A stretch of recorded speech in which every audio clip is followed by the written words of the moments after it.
Good morning. Bharatiya cements సమర్పిస్తున్న business breakfast షోకి స్వాగతం. ఏషియన్ మార్కెట్స్ లో ఈ ఉదయం ఒక స్థిరమైన లాభాలతో కూడిన ట్రేడింగ్ సెషన్ కొనసాగుతోంది. ఎస్ఎక్స్ నిఫ్టీ 8162 30 పాయింట్ల లాభంతో ట్రేడ్ అవుతోంది. నిన్న కూడా మనం యూరోపియన్ అమెరికన్ మార్కెట్స్ గట్టిగా రీబౌండ్ కావడం మనం చూసాం. డౌజోన్స్ ఫర్ ఇన్స్టెన్స్ అంతకుముందు రెండు సెషన్స్ లో ఆర్జించిన నష్టాల్లో 1/3 ని నిన్న recover చేసుకోగలిగింది. Almost 250 points rally Dow Jones index లో చూసాం. యుఎస్ ఇండెక్స్ ప్రధానమైన ఇండెక్స్, అలాగే నాస్డాక్, S&P 500 ఈ రెండు ప్రధాన ఇండెక్స్ కూడా ఇదే పరిస్థితి. ఏషియన్ మార్కెట్స్ లో కూడా ఒక ఫాలో ఆన్ బయింగ్ చూస్తున్నాం మనం నిన్నటి యూరోప్ యుఎస్ మార్కెట్స్ ర్యాలీకి అనుగుణంగా.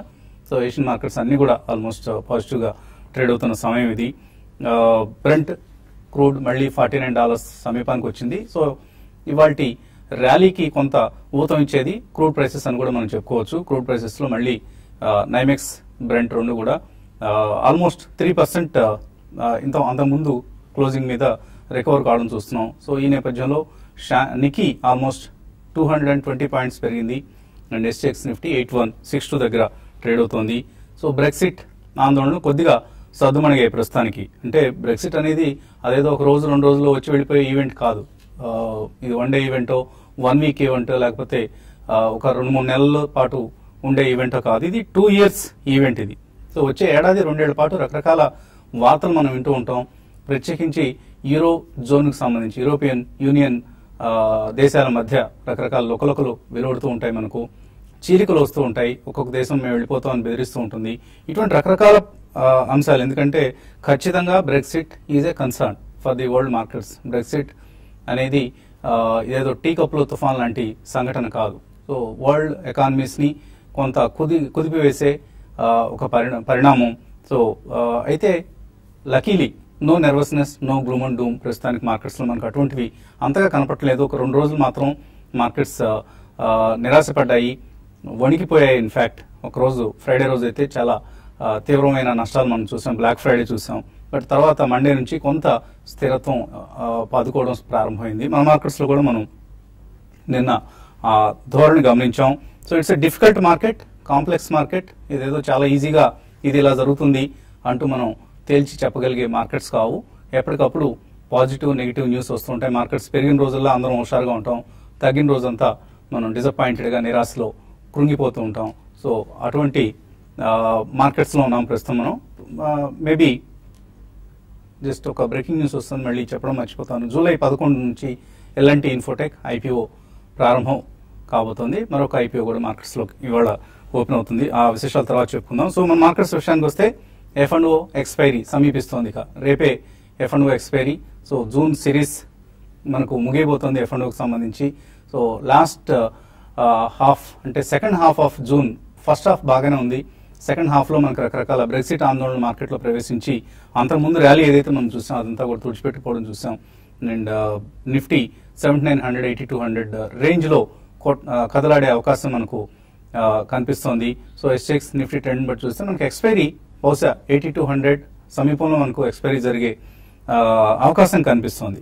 సో FIS బిహేవియర్ చూస్తే పుట్స్ కాల్స్ రెండు కొంటున్నారు వాళ్ళు. ఎందుకంటే ఆల్మోస్ట్ 2/3 ఆఫ్ ది జూన్ అంతా కూడా వాళ్ళు లాంగ్ పొజిషన్స్ ఎక్కువగా కొనసాగించారు. ఓన్లీ జూన్ 28 నుంచే మనకు వాళ్ళు ఎక్కువగా షార్ట్ పొజిషన్స్ క్రియేట్ చేసుకోవడం, లాంగ్ అన్వైడింగ్ చేయడం చూసాం. సో నిన్నటి యాక్షన్ కనుక మనం గమనిస్తే పుట్స్ కాల్స్ రెండు కొంటూ ఉన్నారు.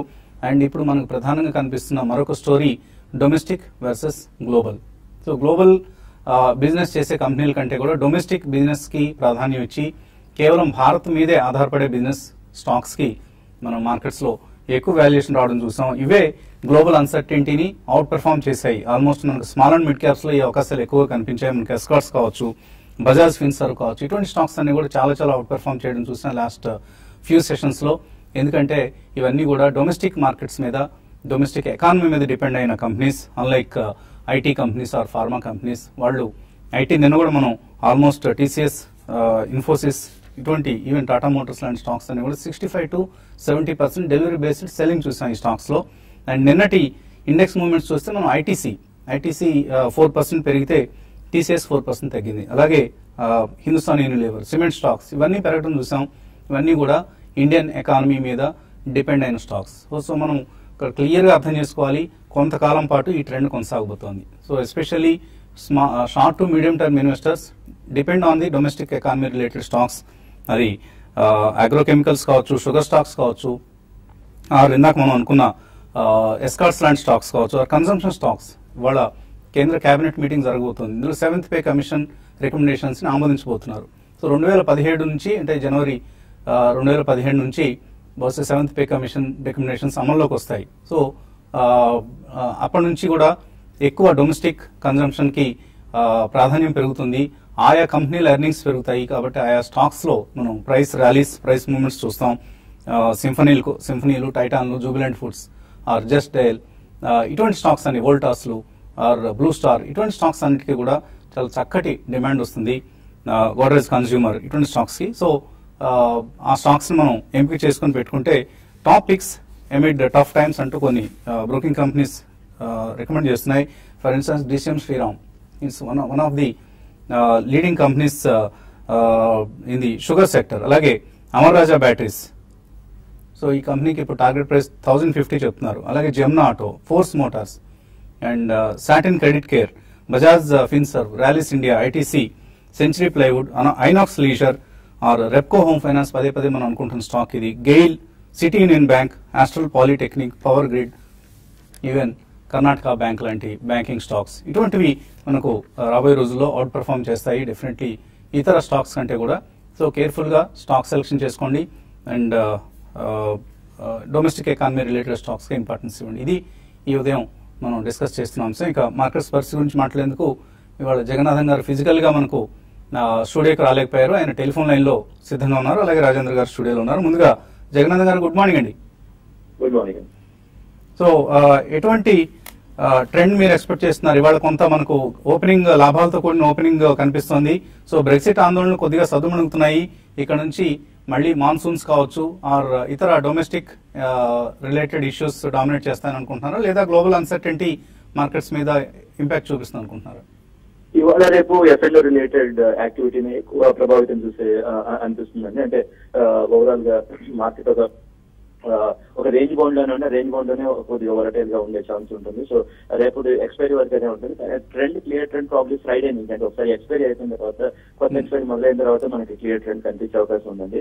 ఇంకా మీరు చెప్పిన domestic international point absolutely right అండి. అది ఇప్పుడు డొమెస్టిక్ సంబంధించిన స్టాక్స్ ఏవైతే ఉన్నాయో, ఆ సెక్టర్స్ ఏవైతే ఉన్నాయో వాటి మీద ఫోకస్ చేయాలండి. ఇప్పుడు గోద్రేజ్ కన్స్యూమర్, లేదంటే బ్లూ స్టార్, లేదంటే సింఫనీ, ఇవన్నీ అనేది పర్ఫెక్ట్ బెట్స్ అనమాట. ఇప్పుడు 7th పే కమిషన్ వచ్చిన తర్వాత అడ్వాంటేజ్ తీసుకునే బెట్స్ అనమాట. సో దాని మీద ఫోకస్ చేయండి. సో గ్లోబల్ రిలేటెడ్ ఇప్పుడు కొద్దిగా, అంటే ఎక్కడైతే ఎక్స్పోర్ట్ ఇంపోర్ట్ డిపెండెంట్, లేదంటే డాలర్, పౌండ్, యూరోలో ఎర్నింగ్ ఏవైతే ఉన్నాయో అటువంటి కంపెనీస్ కొద్దిగా వాలటిలిటీ ఎక్కువ, ప్రెషర్ ఉండే ఛాన్స్ ఎక్కువ ఉంటుందండి. సో స్టాక్ సెలక్షన్ అది కూడా జాగ్రత్తగా ఉండాలి. ఇవాళ రేపు మాత్రం ఎక్కువ ఎఫ్ఎండో రిలేటెడ్ డామినేషన్, ఆ రిలేటెడ్ ప్రైస్ మూవ్మెంట్స్ ఎక్కువ చూసే ఛాన్స్ ఉంది. సో జగన్నాథ్ గారు, ఒక చిన్న డౌట్. ఇప్పుడు ఇక్కడ తెర మీద మీరు చూపించే ఫోటో ఎప్పుడే ఏ ఏజ్ లో ఫోటో అది? అది కొంత పాత, అంటే మన రీసెర్చ్ దగ్గర ఉన్నట్టుంది. సో అది ఒక ఆల్మోస్ట్ 6-7 years బ్యాక్. ఓకే, చాలా హ్యాండ్సమ్ గా కనిపిస్తున్నారు. సో మేడం బహుశా ఈ ఫోటో సమయంలోనే మిమ్మల్ని చూసుంటారు. సో ఎటువంటి టెక్నికల్ పారామీటర్స్ మీరు గమనిస్తున్నారు? ఎటువంటి సెషన్స్ ని ఈ 2 రోజులకు సంబంధించి, ఎఫ్ఎండో ఎక్స్పైరీ ఉంది కాబట్టి 2 రోజులకు సంబంధించి ఎటువంటి ట్రేడింగ్ ఐడియాస్ ఇస్తారు? బేసికలీ మనం చార్ట్ ప్యాటర్న్ చూస్తే కనుక మనకి ఫ్రైడే ఫాల్ ఏదైతే ఉందో ప్రాబ్లీ ఆ గ్యాప్ అనేది మనం ఆల్మోస్ట్ ఫిల్ అయ్యే ఛాన్స్ అయితే కనిపిస్తుంది. సో నిఫ్టీ కనుక చూస్తే కనుక 8188 నుంచి ఏదైతే 8092 గ్యాప్ డౌన్ ఓపెన్ అయిందో మనకి ఫ్రైడే రోజు, సో ఆ గ్యాప్ ఆల్మోస్ట్ మనకి ఫిల్ అయినట్టు కనిపిస్తుంది ఈ రోజు సింగపూర్ నిఫ్టీ ట్రెండ్ చూస్తే కనుక. సో ఆల్మోస్ట్ మనం 8146 నిన్న హై చూసాం. ప్రాబ్లీ ఇంకో 40-50 పాయింట్స్, అంటే 8188 వచ్చింది అంటే ప్రాబ్లీ గ్యాప్ ఫిల్ అయినట్టు మనకి ఇండికేషన్ ఉంది చార్ట్స్ లో. సో దీన్ని బట్టి మనకు అర్థమయ్యేది ఏంటంటే ప్రాబ్లీ బుల్స్ ఎవరైతే ఉన్నారో probably they don't want to give up so early అనమాట. మేబీ ఎక్స్పైరీకి హోల్డ్ చేస్తున్నారు అనేది ఐ థింక్ మనకి రేపు ట్రేడింగ్ ఎండింగ్ లో గానీ తెలియదు. అదేవిధంగా మనకి 8188 అండ్ 8256 ఏదైతే సప్లై జోన్ ఉందో ప్రాబ్లీ అక్కడ ఒక మంచి సెల్లింగ్ వచ్చే అవకాశం ఉంది. సో డెఫినెట్లీ 7920 నుంచి ఆల్మోస్ట్ 8220, అంటే ఆల్మోస్ట్ 300 పాయింట్స్ పెరిగినాక ప్రాబ్లీ కొంచెం రెసిస్టెన్స్ వచ్చే ఛాన్స్ ఉంది. సో ఫ్రెష్ లాంగ్స్ అయితే కంప్లీట్లీ అవాయిడ్ చేయాలి. ఉన్న పొజిషన్స్ ని స్టాప్ లాస్ ట్రైలింగ్ స్టాప్ 8116 దగ్గర స్టాప్ లాస్ పెట్టుకుని రన్ చేయాలి నిఫ్టీ పొజిషన్. అండ్ ఆ గ్యాప్ ఫిల్ అయినప్పుడు ప్రాబ్లీ అక్కడ ప్రాఫిట్స్ అనేది డెఫినెట్లీ బుక్ చేయాలి. అదేవిధంగా బ్యాంక్ నిఫ్టీ చూస్తే కనుక ప్రాబ్లీ ఆల్మోస్ట్ మనకి ఫ్రైడే గ్యాప్ డౌన్ ఏదైతే ఉందో అది ఫిల్ అవుట్ అని చూసాం. 17,611 నిన్నటి హై 17,626. సో గ్యాప్ ఫిల్ అయిపోయింది కాబట్టి ప్రాబ్లీ ఈవెన్ బ్యాంక్ నిఫ్టీలో కూడా కొంచెం సప్లై జోన్ లోకి వచ్చే అవకాశం ఎక్కువ ఉంది. మేబీ 17,892 నుంచి 18,050 ఏదైతే ప్రీవియస్ స్వింగ్ హై ఉందో అది మనకి సప్లై జోన్. సో అక్కడ డెఫినెట్లీ ప్రాఫిట్స్ అనేది బుక్ చేసుకోవాలి షార్ట్ టర్మ్ ట్రేడర్స్ ఎవరైతే ఉన్నారో. అండ్ ఫ్రెష్ లాంగ్స్ అయితే కంప్లీట్లీ అవాయిడ్ చేయాలి, ఎందుకంటే నెక్స్ట్ 2 days తర్వాత మళ్ళీ వొలటాలిటీ వచ్చే అవకాశం మార్కెట్లో ఎక్కువ ఉంది. సో మనం గత కొన్ని రోజులుగా చెప్పుకుంటున్నాం పిఎస్యూ బ్యాంక్స్ ఏవైతే ఉన్నాయో 200-day moving average about trade అవుతున్నాయి. కొన్ని బ్యాంక్స్ లైక్ పిఎన్బి కానీ, అలహాబాద్ బ్యాంక్ కానీ, ఎస్బీఐ కానీ. సో వీటిలో కొద్ది ఫోకస్ చేయొచ్చు మనం. ఈవెన్ దో మనకి కొద్ది డౌన్ ట్రెండ్ లో ఉన్నా కూడా ఇంటర్మీడియట్ అప్ ట్రెండ్ లోకి వచ్చే ఛాన్స్ కూడా ఎక్కువ ఉంది. మేబీ ఇక్కడ నుంచి కూడా 10 to 15% పెరిగే ఛాన్స్ ఉంది. బట్ మనం రష్ అవ్వకుండా ప్రాబ్లీ మార్కెట్ కరెక్ట్ అయినప్పుడు 5 to 7% కరెక్ట్ అవుతే పిఎస్యూ బ్యాంక్స్ లాంగ్ పొజిషన్స్ తీసుకోవచ్చు. అదేవిధంగా నిన్న ఒక సెక్టర్ ఏదైతే ఎఫ్ఎంసీజీ ఉందో కొంచెం ఎమర్జ్ అయినట్టు కనిపిస్తుంది. ఇక్కడ నుంచి కూడా 5 to 7% అప్ సైడ్ వెళ్లే ఛాన్స్ ఉంది. మేబీ స్టాక్స్ లైక్ ఐటీసీ కానీ, లీవర్ కానీ, గోద్రేజ్ ఇండస్ట్రీస్, ఈ 3 స్టాక్స్ లో ఇన్ఫాక్ట్ డాబర్ కూడా almost life time high hit out అని చూసాం. సో ఈ 3 స్టాక్స్ లో మేబీ కరెక్షన్ లో లాంగ్ పొజిషన్ తీసుకుని 3 to 4% కింద స్టాప్ లాస్ పెట్టుకుంటే ఇక్కడ నుంచి కూడా 5 to 7% పెరిగే అవకాశం ఉంది. So by domestic economy related stocks అది ఈ మార్కెట్స్ లో మనం ఇచ్చే సలహా. అలాగే క్వెస్ ఐపీఓ, క్వెస్ అనే సంస్థ ఐపీఓకి వస్తుంది. ఇది థామస్ కుక్ కి సబ్సిడరీ కంపెనీ. ఇది 310 to 317 రూపీస్ ప్రైస్ బ్యాండ్. ఇవాళ ఓపెన్ అవుతుంది ఇష్యూ. అలాగే మరొక ఇష్యూ కూడా రాబోతుంది. ఐపీఓ మార్కెట్ రాబోయే రోజుల్లో కొద్దిగా సందడి చేయబోతోంది. ఇవాళ ప్రారంభమయ్యే 400 కోట్ల రూపాయల ఐపీఓ, క్వెస్ ఐపీఓ ఇన్వెస్ట్మెంట్ కు అనుకూలంగా ఉంది. సబ్స్క్రైబ్ చేయొచ్చు, తప్పకుండా సబ్స్క్రైబ్ చేయండి. ఎందుకంటే ఈ company general staffing, IT related staffing, IT ఇండస్ట్రీకి సంబంధించిన మానవ వనరులను సమకూర్చే సంస్థ ఇది. అలాగే ఇతర కంపెనీస్ కూడా, నాన్ ఐటీ కంపెనీస్ కూడా general staffing companies, servicing company అంటారు. అలాగే facility management, industrial asset management, ఇటువంటి రకరకాల సదుపాయాలు అంటే సర్వీసెస్ ఇండస్ట్రీకి సంబంధించిన company. One of the leading players. In fact ఐటీలో ఈ company 3rd largest, general staffing లో అయితే almost number 1 company. So working capital కోసం ఇప్పుడు మార్కెట్స్ లోకి వస్తుంది. వర్కింగ్ క్యాపిటల్ నీడ్స్ చాలా ఎక్కువ, ఎందుకంటే కంపెనీస్ నుంచి ఈ కంపెనీకి, క్వెస్ లాంటి కంపెనీస్ కి డబ్బులు వచ్చేందుకు కొంత సమయం అవసరం అవుతుంది. ఈలోగా జీతాలన్నీ కూడా క్వెస్ లాంటి సంస్థలు, టీమ్ లీజ్ లాంటి సంస్థలు చెల్లిస్తూ ఉంటాయి సిబ్బందికి. సో వర్కింగ్ క్యాపిటల్ నీడ్స్ చాలా ఎక్కువగా ఉంటాయి. సో నెగిటివ్ క్యాష్ ఫ్లోస్ కొద్దిగా అప్పుడప్పుడు ఇబ్బంది పెడుతూ ఉంటాయి. బట్ ఆ రిస్క్ ని మినహాయిస్తే it's a good company. TeamLease ప్రస్తుతం మనకి ఆల్మోస్ట్ 60 times ఆఫ్ 2016 ఎర్నింగ్స్ మీద డిస్కౌంట్ అవుతుంది. సో క్వెస్ డిస్కౌంట్ చూస్తే మనకు 317 రూపీస్ దగ్గర 45 times డిస్కౌంట్ కనిపిస్తుంది పిఈ రేషియో. సో తప్పకుండా అప్లై చేయండి. ఇష్యూ అనంతరం లిస్టింగ్ తర్వాత కూడా మంచి లాభాలు ఉంటాయి. అండ్ మనం ఐపీఓకి, లాస్ట్ ఐపీఓ కూడా చాలా హ్యూజ్ రెస్పాన్స్ రావడం చూసాం. క్వెస్ కూడా అటువంటి రెస్పాన్స్ నే చూడబోతోంది. చిన్న ఇష్యూ కాబట్టి 400 crores ఇష్యూనే. ఇక కాలర్స్ లైన్ లో ఉన్నారు. మొదటి కాలర్ పూణే నుంచి వినోద్. హలో అడగండి వినోద్. గుడ్ మార్నింగ్ వసంత్ గారు. మార్నింగ్. జిఐసి హౌసింగ్ ఫైనాన్స్ గురించి ప్రెడిక్షన్ ఎలా ఉంటుందని, అంటే ఎప్పుడో తీసుకున్నా అండి, ఒక 100 stocks ఎక్కువ కాదు, 250 లో తీసుకున్నాను. అదే నేను స్పాట్ వచ్చింది, అది ఎందుకు ఏంటో తెలియదు. సో ఉంచుకోవచ్చా లేకపోతే? ఈ మధ్య వస్తున్న మిడ్ క్యాప్ ర్యాలీలో ఇది కూడా పార్టిసిపేట్ చేస్తుంది GIC housing finance along with Repco and other housing finance companies. I think particularly GIC మనం గత కొన్ని రోజుల కింద షోలో చెప్పడం జరిగింది. ప్రాబ్లీ ఇది అండర్ పర్ఫార్మ్ చేస్తున్న స్టాక్. అండ్ ఇది ఒకసారి లైఫ్ టైం హై ఏదైతే ఉందో 287 అది క్రాస్ అవుతే అవుట్ పర్ఫార్మ్ చేసే ఛాన్స్ ఎక్కువ ఉందని మనకు గత కొన్ని రోజులుగా మనం చెప్పడం జరిగింది. అండ్ నిన్న మనం ప్యాటర్న్ చూసాం. సో అది లైఫ్ టైం హై ఏదైతే ఉందో మనకి 287 క్రాస్ అయ్యి అరౌండ్ 300 దగ్గర క్లోజ్ అయింది.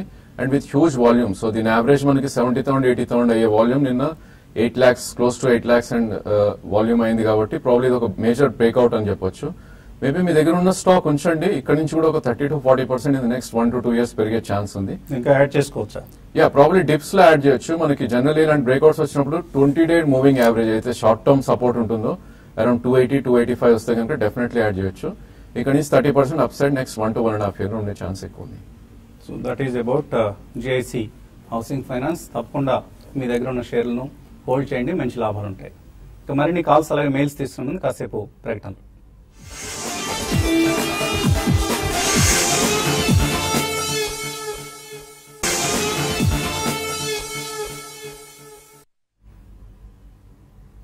భారతీయ సిమెంట్ సమర్పిస్తున్న బిజినెస్ బ్రేక్ఫాస్ట్ షోకి తిరిగి స్వాగతం. ఎస్ఎక్స్ నిఫ్టీ 25 పాయింట్ల లాభంతో 8157 దగ్గర ట్రేడ్ అవుతోంది. సో ఒక పాజిటివ్ ఓపెనింగ్ కోసం మార్కెట్స్ సిద్ధమవుతున్నాయి. అలాగే క్వెస్ కార్ప్ ఐపీఓ ఇవాళ ప్రారంభమవుతుందని ఇందాక అనుకున్నాం. గ్రే మార్కెట్ లో మొన్నటి వరకు ఆల్మోస్ట్ 15 to 20% ప్రీమియం నడిచింది ఈ స్టాక్ కి. బట్ ఇప్పుడు ప్రీమియం కొద్దిగా తగ్గింది, ఎందుకంటే గ్రే మార్కెట్ డల్ అయిపోయింది. పోస్ట్ బ్రెగ్జిట్ పరిణామాల కారణంగా మళ్ళీ పికప్ అయ్యే ఛాన్సెస్ ఉన్నాయి. సో క్వెస్ కార్ప్ కి తప్పకుండా అప్లై చేయండి, అప్లై చేయదగ్గ ఐపీఓ ఇది. తర్వాత కలర్ లైన్ ఉన్నారు వెంకట సుబ్బారావు కందుకూరు నుంచి. హలో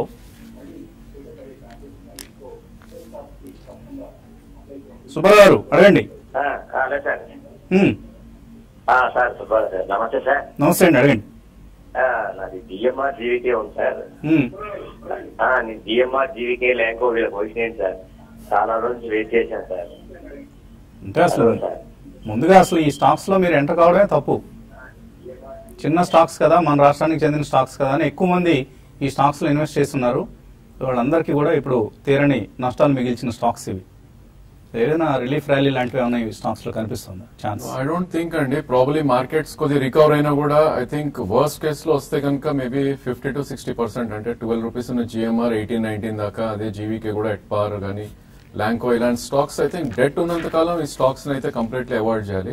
మేబీ ఇప్పటికి కూడా ఈ స్టాక్స్ నుంచి ఎగ్జిట్ అయ్యి వేరే స్టాక్స్ లో ఇన్వెస్ట్ చేస్తే కనుక మంచిగా క్వాలిటీ స్టాక్స్ లో మేబీ 20 to 30% per annum వచ్చే ఛాన్స్ ఉంది. ఈ స్టాక్స్ లో ఇంకో 1-2 years ఉన్నా కూడా ఇదే ప్రైజెస్ లో కొనసాగే అవకాశం ఎక్కువ ఉంది. సో మీరు ఏ ప్రైస్ లో ఎంటర్ అయ్యారనేది తెలియదు మనకు. బహుశా హై ప్రైస్ లోనే ఎంటర్ అయి ఉంటారు. ఒకవేళ ఈ మధ్య కొని ఉంటే మాత్రం తప్పనిసరిగా వెంటనే ఎగ్జిట్ అయిపోండి. ఎగ్జిట్ అయ్యి ఇతర కంపెనీలు మనం ఇందాక అనుకున్న డిస్కస్ చేసిన సమ్ ఆఫ్ ది స్టాక్స్ లో ఇన్వెస్ట్ చేసేందుకు ప్రయత్నం చేయండి. కడప నుంచి రమేష్ లైన్ ఉన్నారు. హలో సార్, గుడ్ మార్నింగ్ వస్తుంది గారు. మార్నింగ్ అండి. సార్, డీపీ రియాలిటీకి ప్రమోటర్ స్టేక్ ఉందని చెప్పేసి న్యూస్ వచ్చింది సార్. అది డీపీ రియాలిటీ కొనున్నాను సార్ 51-55 లో. అది హోల్డ్ చేయమంటారా సార్? జగన్నాథ్ గారు లైన్ లో ఉన్నారా? ఉన్నానండి. సో డీబీ రియాలిటీ సంబంధించి ఎటువంటి సలహా ఇస్తారు? రియల్ ఎస్టేట్ స్టాక్స్ గురించి జనరల్ గా మనం చాలా ఎక్సెప్ట్ 2-3 నేమ్స్ తప్పించి ఎక్కువ మనం సలహా ఇవ్వండి. అంటే కొద్దిగా డెడ్ బర్డెన్ ఉన్న సెగ్మెంట్ కాబట్టి అని మనం అంత అగ్రెసివ్ ఏమీ సజెస్ట్ చేయము. రియల్ ఎస్టేట్ సెగ్మెంట్ ఇంట్రెస్ట్ ఉంటే మీరు ఓన్లీ గోద్రేజ్ ప్రాపర్టీస్ కానీ లేదంటే ప్రెస్టేజ్ ఎస్టేట్స్ కానీ ఈ 2-3 నేమ్స్ తప్పించి మిగతా అవాయిడ్ చేయమని చెప్తాను. డీబీ రియాలిటీని అవాయిడ్ చేయమని సలహా ఇస్తున్నారు. మీరు అన్న న్యూస్ నేను ట్రాక్ చేయలేదండి. ఏదైనా సమాచారం ఉంటే తప్పకుండా మీతో షేర్ చేసుకుంటాం. అలాగే ఈమెయిల్ సందేహాలు కూడా మనకు అందాయి, చాలా అందాయి. రామకృష్ణ స్వామి నుంచి జైన్ ఇరిగేషన్ 75 రూపాయలు కొన్నారు. 75 రూపాయలు కాల్ కొన్నారు ఆయన, ₹1.35. ఏం చేయమంటారు? కొద్దిగా అప్ ట్రెండ్ ఉన్న స్టాక్ అండి. లాస్ట్ 4 months లో చూస్తే కనుక ఇది ఆల్రెడీ 46 నుంచి 74 దాకా పెరగడం చూసాం. 78-10 దీని బ్రేక్అవుట్ పాయింట్. అది దాటితే కనుక ఇంకా ఫర్దర్ వెళ్లే ఛాన్స్ ఉంది. ప్రస్తుతం ఈ మంత్ కాల్ అయితే ప్రాబ్లమ్ మీకు రేపే లాస్ట్ డే కాబట్టి రిటర్న్ వచ్చే ఛాన్స్ లేదు. నెక్స్ట్ మంత్ కాల్ అయితే మీరు 66 కింద క్లోజింగ్ బేసిస్ స్టాప్ లాస్ పెట్టి హోల్డ్ చేయండి. నెక్స్ట్ మంత్ లో 80 దాకా వెళ్ళే అవకాశం. 2 స్టోరీలు ఇందులో, డొమెస్టిక్ స్టోరీ ఒకటి, మాన్సూన్ రిలేటెడ్ స్టోరీ. రెండింటికి సంబంధించిన స్టాక్ జైన్ ఇరిగేషన్. వెంకట్రావు అడుగుతున్నారు ఇంట్రాడే కోసం రికమెండేషన్స్ ఏమంటున్నారు? ప్రాబ్లీ ఇంట్రాడే మనం చూస్తే కనుక ఈ రోజు మార్కెట్ లో లూపిన్ నిన్న ఏదైతే స్టాక్ ఉందో ప్రాబ్లీ అది ఒక అవుట్ పర్ఫార్మ్ చేసే ఛాన్స్ ఎక్కువ ఉంది. 1 or 2 ప్రైస్ పాయింట్స్ లో తీసుకోండి. 1544 నుంచి 1520 మధ్యలో 1512 స్టాప్ లాస్ పెట్టుకోండి. 1618 probably in the next 1 or 2 days వెళ్ళే ఛాన్స్ ఎక్కువ ఉంది. అలాగే అనిల్ కుమార్ మెయిల్ పంపించారు. మ్యాక్స్ వెంచర్స్ 46 రూపాయల్లో కొన్నారు. అలాగే రాణా షుగర్స్ కూడా 13.75 కొన్నారు. సో జగన్నాథ్ గారు షార్ట్ టర్మ్ సంబంధించి 2 స్టాక్స్ ఎటువంటి సలహా ఇస్తారు? రాణా షుగర్స్ షుగర్ స్టాక్స్ అన్నింటిలో మనం మంచి ర్యాలీ చూస్తాం. ఆల్మోస్ట్ 100%, 200% చూసాం. అయితే అంటే ఇప్పుడు కొద్దిగా ఆల్రెడీ మీరు ప్రాఫిట్ లో కనుక ఉంటే నేను అయితే 50% ప్రాఫిట్ డిస్కౌంట్ చెప్తానండి. ఇప్పుడు ఫస్ట్ టైం అయితే వద్దని చెప్తాను. Lakshmana Swamy ITC bonus 30th I think record date ఇచ్చినట్లున్నారు. సో ఫస్ట్ నుంచి పడుతుందా? డెఫినెట్ గా అడ్జస్ట్మెంట్ ఉంటుందండి. ఆ బోనస్ సంబంధించిన ప్రైస్ అడ్జస్ట్మెంట్ జరుగుతుంది. టెక్నికల్ గా ఏదైనా ప్రాబ్లీ చూస్తే కనుక ఆల్మోస్ట్ 8 months హై అయితే 359 ఉందో అది బ్రేక్అవుట్ అవుట్ అని చూసాం నిన్న. ప్రాబ్లీ ఇక్కడ నుంచి కూడా ఇది ఒక 15 to 20% ఇది నెక్స్ట్ 1.5 year పెరిగి ఉంది. బోనస్ ఇచ్చినా కూడా మళ్ళీ పెరుగుతుందంటారు. ఎక్స్బోనస్ ప్రైస్ అడ్జస్ట్మెంట్ అయినాక మేబీ 15 to 20% పెరిగే ఛాన్స్ అయితే ఉంది 1 year. రవికుమార్ అడుగుతున్నారు కేంబ్రిడ్జ్ టెక్నాలజీ ఈ లెవెల్లో 1 year కోసం తీసుకోవచ్చా? మనం సుసుక్ స్టాక్ ని ట్రాక్ చేయలేదండి. అయితే ఏంటంటే టెక్నాలజీ స్పేస్ ఇప్పుడు కొద్దిగా బ్రెక్సిట్ తర్వాత కొంచెం ప్రెషర్ లో ఉండొచ్చు అండి. ఉన్నా కూడా నేను చెప్పాను కొంచెం ఫ్రంట్ లైన్ కంపెనీస్ లో ఉండండి. ఈ అంత ఆఫ్ ద రెడర్ స్టాక్స్ అయితే కొంచెం పికప్ చేయడం కష్టం వస్తుంది. శ్రీకర్ గౌడ్ కూడా ఇటువంటి ప్రశ్న. ఎన్ఐటి టెక్నాలజీస్ 476లో హోల్డ్ చేస్తున్నారు. It is having major projects in German railways and euro projects, కాబట్టి బ్రెక్సిట్ ఇంపాక్ట్ ఉంటుందా? సో మీరే టెక్నాలజీస్ గురించి జనరల్ గా మనం ఓవరాల్ కంపెనీ గురించి అయితే మనకి పాజిటివ్ వ్యూనే ఉందండి. అయితే ఈ బ్రెక్సిట్ తర్వాత కొంచెం అంటే ఇప్పుడు జర్మనీ అవన్నీ మొత్తం యూరోపియన్ రీజన్ కొద్దిగా ప్రెషర్ లోకి వస్తుంది కాబట్టి కొద్దిగా ప్రెషర్ ఉండొచ్చు, కానీ జనరల్ గా అంటే మన కంపెనీ గురించి పాజిటివ్ వ్యూనే ఉంది. MBL infra, Astec life sciences, Amrutyaluri Srinivas అడుగుతున్నారు, రెండు కొనుక్కోవచ్చా ఇక్కడ? ఎంబీఎల్ డెఫినెట్లీ బై అండి. సో ఆస్టెక్ లైఫ్ పరిస్థితి ఏంటి? ఇది లైఫ్ టైమ్ హై ఏదైతే ఉందో 303 అది బ్రేక్అవుట్ రావడం చూసామండి చార్ట్స్ పరంగా. ఇక్కడ నుంచి కూడా ఒక 15 to 20% మేబీ 3 months లోనే పెరిగే ఛాన్స్ ఉంది. ప్రస్తుతం అయితే కొద్దిగా వెయిట్ చేయండి కరెక్షన్ కోసం. అరౌండ్ 297 నుంచి అబౌట్ 330 మధ్యలో 2 price points లో మీరు తీసుకోండి. డెఫినెట్లీ ఇది నెక్స్ట్ 3 months లో 430, 440 ఛాన్స్ ఎక్కువ ఉంది. తులసిదాస్ హైదరాబాద్ నుంచి నాట్కో ఫార్మా కరెంట్ లెవెల్స్ లో తీసుకోవచ్చు అని అడుగుతున్నారు. జగన్నాథన్ గారు ఎటువంటి సలహా ఇస్తారు? మనం చాలా సార్లు చెప్పిన స్టాక్ ఏనండి, అంటే మనకి జనరల్ పాజిటివ్ వ్యూనే ఉంది. అయితే ర్యాలీ కూడా కొంచెం స్ట్రాంగ్ గానే అయింది. అంటే ఏంటంటే మంచి స్టాక్స్ ఏంటంటే డిప్స్ వచ్చినప్పుడు కొనుక్కుంది అంటే మీకు గెయిన్ కనపడుతుందండి. లేకపోతే ఏంటంటే ఒక కొంచెం కరెక్షన్ మళ్ళీ రాగానే ఏంటంటే కొద్దిగా మళ్ళీ మీరు భయపడే అవకాశం ఉంది. అందుకంటే మీరు అంటే కంపెనీ మంచి కంపెనీ, డిప్స్ వచ్చిన రోజు కొనుక్కోమని చెప్తాను. సో ఈ మధ్య బాగా ర్యాలీ వచ్చింది. మనం ఆల్మోస్ట్ 400 లెవెల్స్ లో ఈ కార్యక్రమంలో పదే రికమెండ్ చేసాం. ఇప్పుడు ఆల్మోస్ట్ 600 రూపీస్ వచ్చింది. So 50% with in almost I think couple of months వచ్చినట్లుగా గుర్తు. సో లాస్ట్ 2 months లో బాగా భారీగా పెరిగిన స్టాక్ ఇది. ఇప్పుడు వద్దు, ర్యాలీస్ లో ఎగ్జిట్ కావచ్చు, కానీ డిప్స్ వచ్చినప్పుడు మాత్రమే కొనుక్కోండి Natco pharma for long term. ఇది ఇవాల్టి బిజినెస్ బ్రేక్ఫాస్ట్. మధ్యాహ్నం స్మార్ట్ ఇన్వెస్ట్లో మళ్ళీ కలుద్దాం.